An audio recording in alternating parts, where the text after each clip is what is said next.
it's Miss Teal from the San Diego Children's Discovery Museum in Escondido, California, coming to you today with an art activity that you can do with things you find around your home. Today we are inspired by an artist that's near and dear to my heart because he's inspired by the beautiful place where I live, San Diego, California. San Diego is really special. It has mountains, deserts, and ocean all really close together. Well, Mr. Hubble feels the same way I do about it, and even though he's traveled all around the world, he ended up building a home along this road going up to Julian, California, a little mountain town. Well, he has made stained glass and architecture all around the world.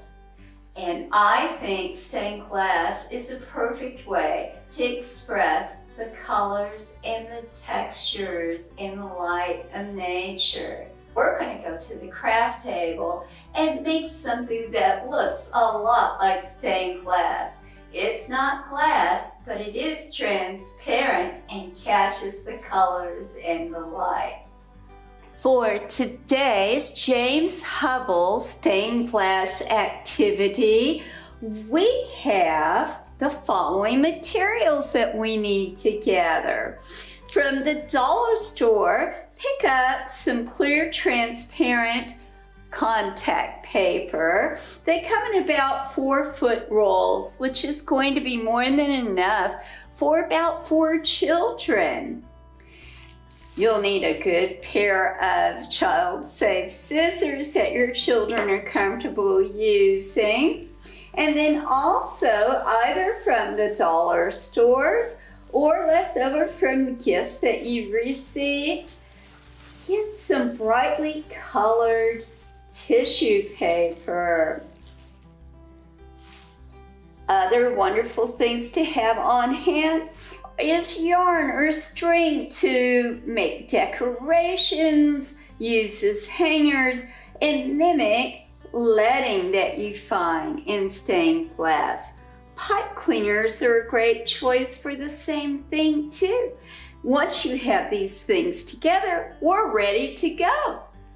James Hubble has always been inspired by the landscape of the Cuyamaca Mountains where he lives in inland North County, San Diego. To begin our project, your children can be inspired from things in their own garden or the park or whatever it is that they truly love, be it rainbows or snakes. I just did a simple flower design. The children can actually draw on one of the 2 pieces of contact paper that they will need and then cut out their creature the same way I did my butterfly here. Then after it's been cut out, you're just going to peel the top from the bottom. It has the same stickiness as a piece of Scotch tape. You're going to put the non-sticky side down. Make sure and set the kids up for success with that. And then you can start using pieces of either torn tissue paper or cut tissue paper or other objects. Even seeds would be lovely here on your design.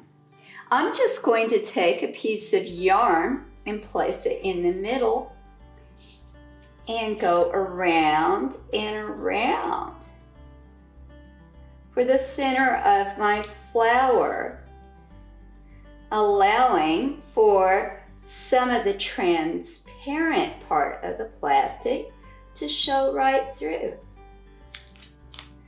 Now it's sticky, but it isn't so sticky that your kids are going to get super frustrated. This is so child friendly. Even very young kids can do this one. Now, in using tissue paper, if you're not familiar with the color wheel, do this. Try to pick colors that are going to be successful when they touch each other or lay on top of one another. Your primary colors, such as yellow, blue, and red, are great ways to experiment with what happens when you mix colors together. I am going to use a little blue for some of my petals, and then I'm going to use a little red. And they can overlap one another. That's what's so fun about this. The kids can go ahead and finish their design, and then I will show you what happens next. So now, just to complete our project, after we place the tissue, I also found a really pretty metallic green ribbon downstairs, and I just popped it over and stuck it right down to a corner of the contact paper. That'll make a really cool leaf-like looking hanger for later when we put it in the window.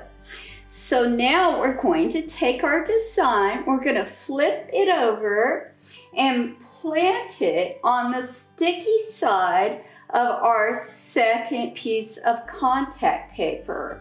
Now, if your children are old enough to do this, let them. But if they're not, do that for that younger child for them. You're just going to pop it down right on top and press. They can help you press. And push, push, push it down till all the pieces are stuck together. How cool is that?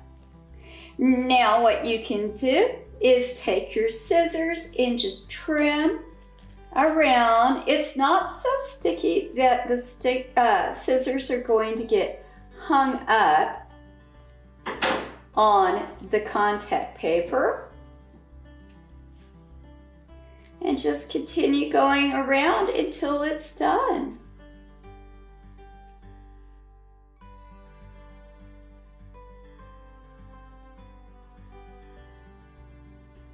All done. People have been using glass and color together to inspire people's hearts and minds since the 7th century AD. James Hubble was inspired by nature and made beautiful stained glass to put into his home. And now you can put one in your home too. I hope you enjoyed today's art activity. For more online activities in music and movement, tinkering, world culture, art, and garden nature talks, go to www.sdcdm.org. See you next time.